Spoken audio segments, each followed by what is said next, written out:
Hi everyone, and welcome back to Butchery 101.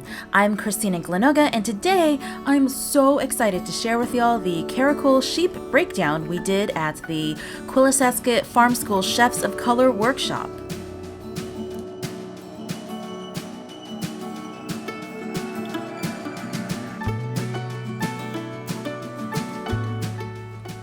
The Quillisasket Organic Farm School is an amazing place in Eastern Washington. Wife and husband farmer team Laura Lee and Rick Misterly, along with the incomparable Chef Karin Jurgensen and a handful of intrepid volunteers, host workshops throughout the year to let folks experience a farmstead, better understand where their food comes from, and how much dang work it takes to truly make a meal. You get to stay in dorm-style rooms for just under a week, and you harvest, process, and cook amazing fresh and fermented food all from the farm.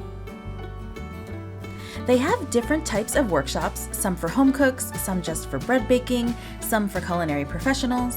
This was a Chefs of Color workshop, and I'm so grateful for the opportunity to spend this much time in a farm-to-table space with people who look like me. I didn't know most of the people there before attending, and I'm so grateful now for the connections we made, plus the empathy and joy we could provide for each other. Here, Chef Karin is showing us how to break down a sheep that had been living on the farm. It was a Caracol, a breed important to the people and cuisine of Central Asia, and a rare one to find in the United States. In fact, this sheep was one of the last of its breed in the area, and the shepherd who owned the herd had recently retired. I feel so honored to have had the privilege of bearing witness to the process of harvest, butchering, cooking, and deliciously eating this thing.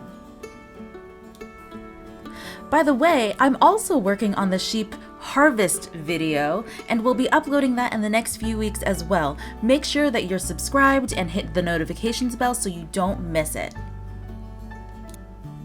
Something that I've really loved about this experience was that Chef Karin was an early inspiration for me in butchery. I was actually one of her students in culinary school about 9 years ago, and again at the Quillisasket Culinary 101 workshop that I had attended around that time as well. I was already dabbling in butchery at the time, and more often than not learning from men. But looking back now, I was so fortunate to have a strong introduction into butchery by a woman chef. She's modest, humble, and endlessly reverent to the animal, its life, and the ecology it represents. She's also obviously super skilled and super knowledgeable, and so it was an immense honor to learn from her again.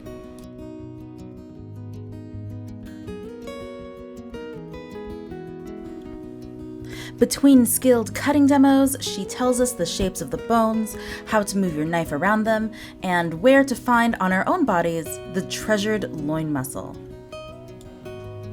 So I've been teaching whole pig classes for years now and have never once used this exercise. Have the class touch their own backs if they can and feel where their loin muscle is. You can find your own spine, and the big muscle on either side of it are your longissimus dorsi or loin muscles, just like the pork chop or a New York steak. Many butchers relate quadruped anatomy to their own, but a lot of people get freaked out by the concept, and this seems like a super less scary way to broach the subject. I am so happy to know this teaching move now.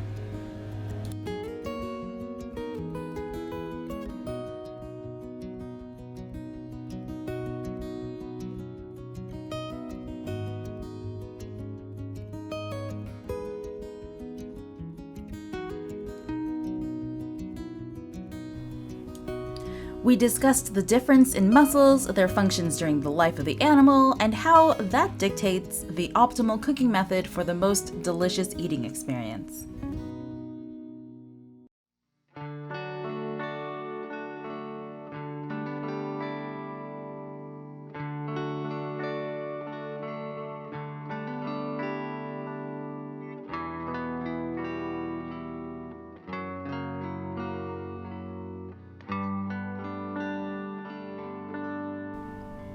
As she works, small piles of fat, trim, and offal gather on the table, none of which will go to waste. She knows the work and care put into this animal and would never waste a single bit.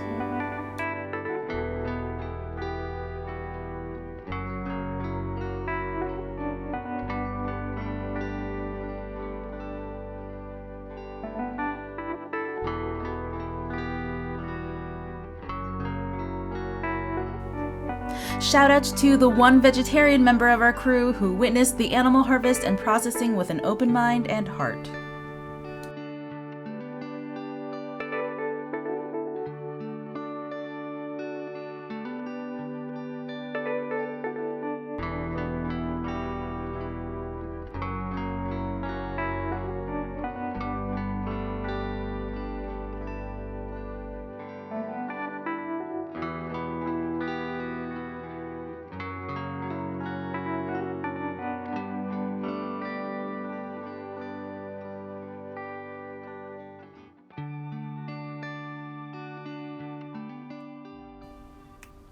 And once this side of sheep was broken down into enough subprimals, it was time for our team to get their hands on some meat.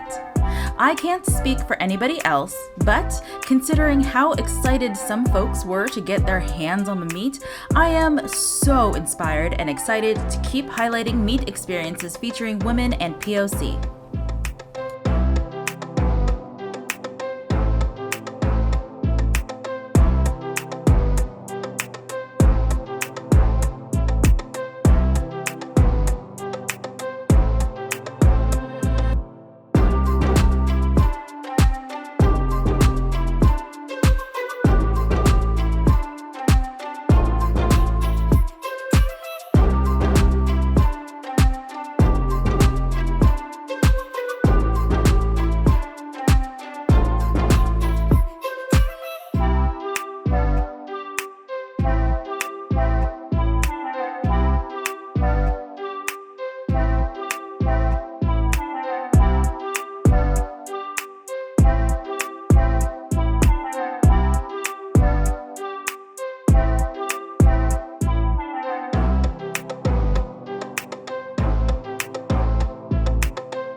I absolutely love seeing the presence of brown and black people experiencing this craft and reverence.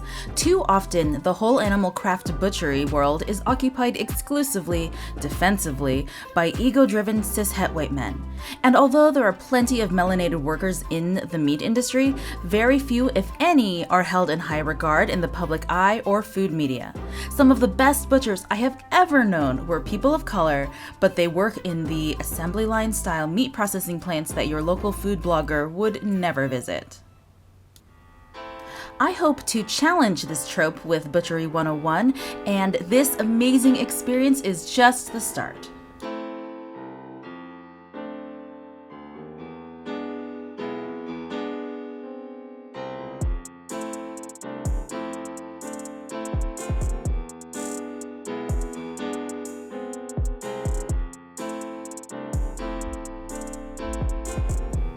I've definitely broken down a lot of animals over the course of my career, and every one is at least a little bit different.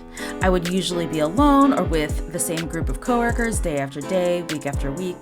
But this time, having this different type of camaraderie between our teammates, and not to mention witnessing the entire scope of happy animal to wonderful meal, made this experience a truly special one. Eventually, everything was broken down into usable cuts, some for grind, some for freezing, some for stock, some for roasting for that evening's dinner, and absolutely none of it was wasted. Thank you all so much for joining us for this experience. I really hope it helps you broaden your ideas of meat, who does butchery, what it means to raise, cook, and eat meat. If you found value in this video, please consider supporting Butchery 101 on Patreon or GoFundMe. Both of those links are available in the description below.